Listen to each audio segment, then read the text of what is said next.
श्रोता प्रेमियों, मैं राम सागर शास्त्री आप लोगों के समक्ष रखने जा रहा हूं अहिरावण वध।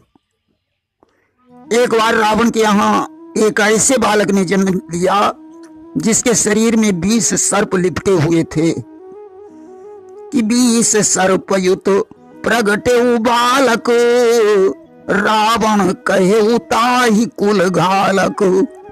रावण ने उसे कुलघाती समझकर एक अनुचर को बुलाया और कहा, इस बच्चे को ले जाकर किसी निर्जन भूमि में गड्ढा खोदकर गड़ा दीजिए।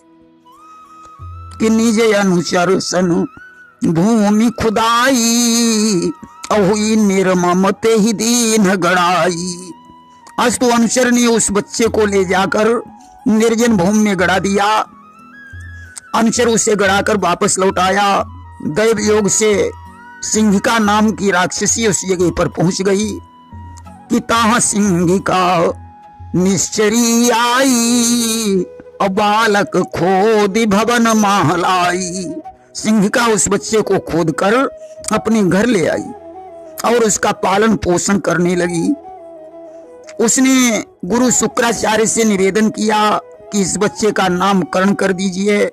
शुक्राचार्य ने सर्पों को लिपटे हुए देखकर उसका नाम अहिरावण रख दिया कि शुक्र ने नाम शोधिते ही राखा, और वही निहारी अहिरावण भाखा। धीरे धीरे जब अहिरावण कुछ बड़ा हुआ तब राहु की माता सिंहिका ने उसके चरित्र का वर्णन किया कि पाली पोसी जब भय सयाना, राहु मातु तब चरित बखाना। अपने पिता रावण के व्यवहार को सुनकर अहिरावण बहुत क्रोधित हुआ। उसने कहा, मेरे पिता ने मेरा अपमान किया है, अब मैं ऐसी शक्ति अर्जित करूंगा जिससे हमारे पिता को भी हमारे आगे झुकना पड़ेगा।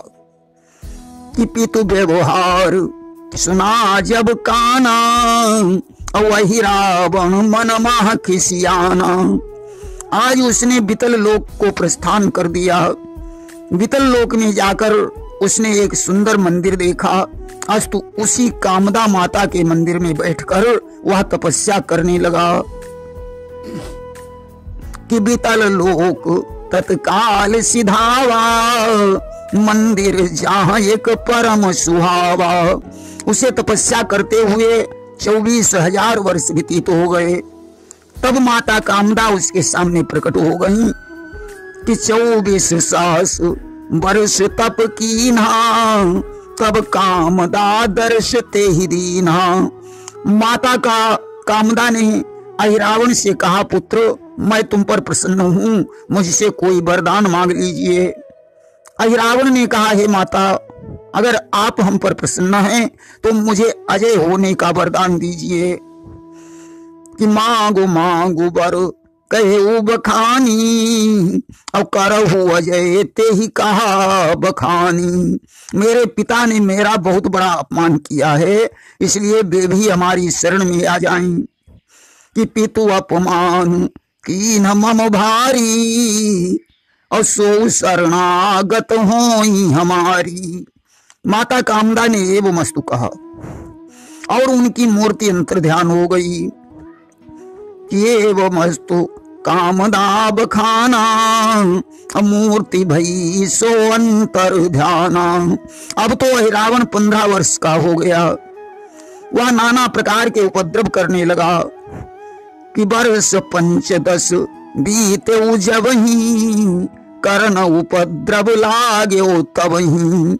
उस नगर में दरबीकर नाम का एक राजा रहता था। यहाँ उनके राज्य से पकड़ पकड़ कर भैंसें और बकरे बकरियों को खा जाता था। किते ही पूरे राह दरबी कर राजा, और करियार बहु कीन यकाजा। मही से जा बहु भक्षण करे, और तब राजा अपने मन डरे। अब तो दरबीकर उसके इस कृत्य से परेशान हो गए। उन्होंने अहिरावण के साथ युद्ध किया परंतु परास्त हो गए। अहिरावण ने उन्हें युद्ध में बंदी बना लिया। तब तो परास्त होकर दरबीकर ने अपनी पुत्री का विवाह उसके साथ कर दिया। कि कीन युद्ध नहीं जय श्री पाई, अहुई परास्त ते ही सुता गहाई। परम सुंदर होने के कारण उसे सुंदरी कहा जाता था कि नाम सुंदरी शास्त्र बखाना, और सुंदर रूप दीन भगवाना। स्त्री को पाकर रावण ने मंदिर के निकट 9 योजन विस्तार का एक नगर बनाया कि मंदिर तट ते ही नगर बनावा, 9 योजन विस्तार सुहावा। और उस नगर का राजा बन गया। देखिए, रावण को देवी ने ऐसा वरदान दिया था कि युद्ध में तुम्हें कोई परास्त नहीं कर पाएगा, परंतु तुमने अगर छल से कोई चोरी की तो फिर तुम्हें कोई नहीं बचा पाएगा। कि वरदान मिल चुका था इसको, तुझको न हराएगा कोई, पर छल से तूने चोरी की तो फिर न बचाएगा कोई। जिस समय मेघनाद लक्ष्मण के हाथों से मारा गया और सुलोचना सती हो गई, उस समय रावण को अहिरावण की याद आई। आज तो शंकर जी के मंदिर में जाकर आकर्षण मंत्र का जाप करने लगा कि मंत्राकर्षण जप 10 भाला, और वही रावण चित डोल पताला। आकर्षण मंत्र की शक्ति से रावण का चित्त पाताल में डोल उठा। उसे आभास हो गया कि मेरा पिता रावण मुझे याद कर रहा है। आज रावण उसी जगह पहुंचा जहां शिव मंदिर में रावण बैठा हुआ था कि चले वो बहुरी सोआयुता हवा, और शिव मंडप रावण राजा। आज उसने अपने पिता के चरणों में प्रणाम किया। रावण ने आशीर्वाद देकर उसे अपने पास बैठा लिया कि निश्चर पति शीस ते ही नायो, और कर गई निज आसन बैठायो। इसके बाद रावण ने सारी करुण कथा अहिरावण को सुनाई। अहिरावण ने कहा, पिताजी, यद्यपि यह मेरे लिए उचित नहीं है, फिर भी मैं राम और लक्ष्मण का हरण करके पाताल लोक में ले जाकर देवी की भेंट चढ़ा दूंगा। कि यद्यपि न योग मोहि यस बाता, और तदपि हरहूं तब लगी 2 भ्राता। लई पताल देवी बलि दई हूं, और यस पूर्ण निश्चर कुल लई हूं। आज उसने माया के बल से अंधेरी रात कर दी और विभीषण का रूप धारण किया। हनुमान जी पहरे पर थे, उन्होंने विभीषण समझकर कोई रोक टोक नहीं की। रावण ने रामादल में प्रवेश किया। उसने माया के द्वारा सभी को सुला दिया और राम लक्ष्मण को चुराकर पाताल में पहुंच गया। इधर निद्रा भंग होने पर रामादल में खलबली मच गई। उस समय हनुमान ने विभीषण से पूछा, क्या आप रात को मेरे पास से होकर गुजरे थे? विभीषण ने कहा, मैं तो राम के चरणों की सेवा में लगा हुआ था, मैं तुम्हारे पास तक आया ही नहीं। अब मेरी समझ में ऐसा आ रहा है, सुषेण जी ने मुझे संदेश भेजा था कि रावण का पुत्र अहिरावण आया हुआ है, इसलिए सावधान रहने की जरूरत है। आज तो मुझे ऐसा लगता है कि वही राम और लक्ष्मण को चुराकर पाताल लोक ले गया है। जामवंत ने कहा, हनुमान, तुम अतिशीघ्र पाताल लोक को प्रस्थान करो और अहिरावण को मारकर राम और लक्ष्मण को ले आओ। हनुमान ने तत्काल प्रस्थान कर दिया और अहिरावण के नगर में पहुंचे। देखा दरवाजे पर मकरध्वज खड़ा है। उसने हनुमान को रोककर कहा, अंदर जाना मना है। हनुमान ने कहा, भाई तुम कौन हो? उसने कहा, मैं हनुमान का पुत्र मकरध्वज हूं, इस दरवाजे का पहरेदार हूं। हनुमान ने कहा, मैं तो बाल ब्रह्मचारी हूं, फिर तुम्हारा जन्म कैसे हो गया? मकरध्वज ने कहा, क्या आप वही हनुमान हैं जिन्होंने लंका जलाई थी? हनुमान ने कहा, हाँ मैं वही हनुमान हूं।